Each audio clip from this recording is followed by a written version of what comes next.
সিলেটের জৈন্তাপুরে মহাসড়কে যানজট নিরসনে ও দুর্ঘটনা রোধকল্পে স্থানীয় পরিবহন মালিক, শ্রমিক, জনপ্রতিনিধি, ব্যবসায়ী ও সংশ্লিষ্ট স্টেক হোল্ডারদের সাথে এক মতবিনিময় সভা অনুষ্ঠিত হয়েছে। সোমবার বিকেল 4টায় তামাবিল হাইওয়ে পুলিশ সিলেট রিজিয়নের আয়োজনে তামাবিল হাইওয়ে থানার কম্পাউন্ডে এই মতবিনিময় সভা অনুষ্ঠিত হয়। এতে তামাবিল হাইওয়ে থানার অফিসার ইনচার্জ মোহাম্মদ হাবিবুর রহমান সঞ্চালনায় প্রধান অতিথি হিসেবে বক্তব্য রাখেন হাইওয়ে পুলিশ সিলেট রিজিয়নের পুলিশ সুপার মোহাম্মদ রেজাউল করিম। এই সময় বিশেষ অতিথি হিসেবে আরও বক্তব্য রাখেন সড়ক ও জনপথ সিলেট বিভাগের উপ সহকারী প্রকৌশলী মোহাম্মদ শহীদুল ইসলাম, 1 নং নিজপাট ইউনিয়ন পরিষদের চেয়ারম্যান ইমতাজ আলী, উপজেলা জামাতের আমির গোলাম কিবরিয়া সহ উপজেলার বাস, ট্রাক, পিকআপ, লেগুনা, 3 হুইলার সংগঠনের মালিক, চালক সমিতির নেতৃবৃন্দ ও স্থানীয় গণমাধ্যম কর্মীরা।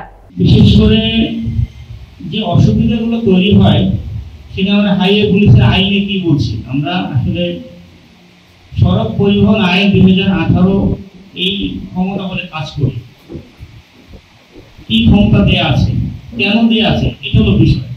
আইন কেন তৈরি হচ্ছে, কেন প্রয়োগ হচ্ছে, উদ্দেশ্য একটাই, আপনার এবং আমার সব একই স্পিডের গাড়ি চলবে, কেউ কাউকে সুপারসিড করবে না, কেউ কাউকে ওভারটেক করবে না, একটা নির্দিষ্ট লাইনে পরিবহনের গাড়িগুলো চলবে, যার গতি কম সে মহাসড়কে আসবে না,